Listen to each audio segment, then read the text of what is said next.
Yeah, I mean, look, you got to believe that things are slowing down, Lee. We've got expectations of a recession around the country. I spoke with the former president and CEO of the Kansas Federal Reserve this week, Tom Honig, on the possibility of a recession. He talked about 2023. Watch this.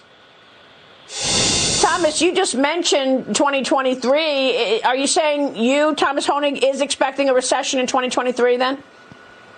Yes, I do. If they stick to tightening policy as aggressively as it's outlined in these speeches and what Governor Brainerd said yesterday, I think there is a high risk of a recession.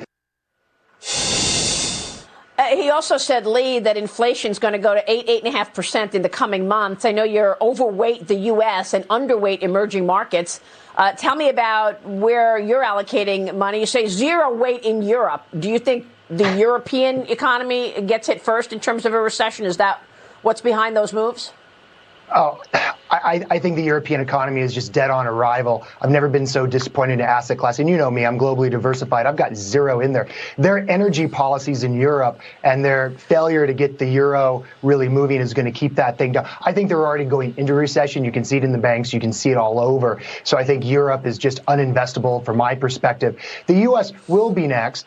When you're thinking about, this is what's going to be funny. This may be the first time in my kind of recollection that the Fed could be pulling back some of the rate hikes that they're talking about before they even do it. That's how quickly things are moving now. Because, a couple months ago, like maybe 4 or 5 months ago, I was saying maybe summer of 2024 when we expected the roll off of $3 trillion on quantitative easing. But let's get back to the value. If we have these rates, it doesn't matter if they actually do all the rate hikes they've talked about this year. It's the specter, it's the fear that they will do it. And that's what I think is going to roll back before the end of the year. But it doesn't matter because it's going to be too late. The banks are telling you right now with their poor behavior that they don't believe these hikes in interest rates. I personally am like nose deep into the 2-year treasuries and nose deep into the 30 years right now on a very short leash, because I think that we get one more little dip here where I'll be able to sell those things off at a profit because there's going to be an expectation the Fed's going to have to cut next year. And I think the bond market is sort of getting ahead of itself.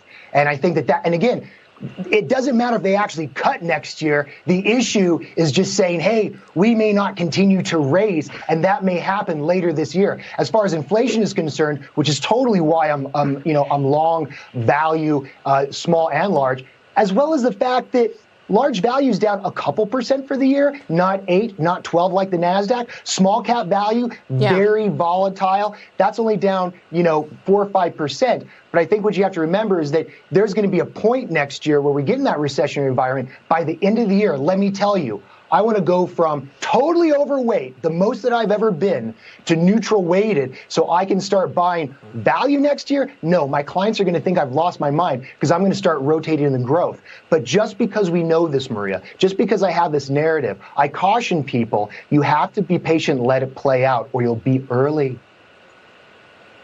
Yeah. Well, we're looking at a chart of the transport average, Lee. I mean, it's down 6% this week alone. So what does the transportation average selling off tell you about the macro story? Well, it's telling me one thing.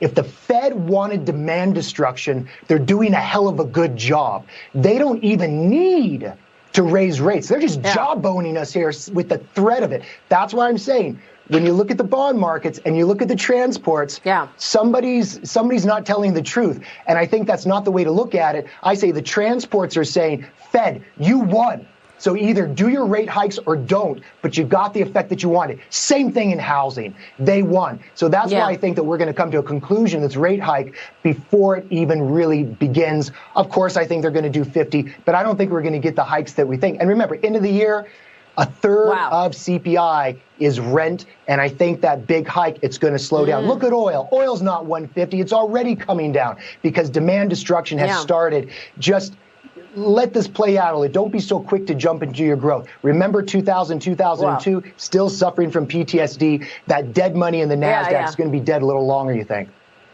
Well, I think it's extraordinary if what you're saying is right, that they're going to have to cut a year later.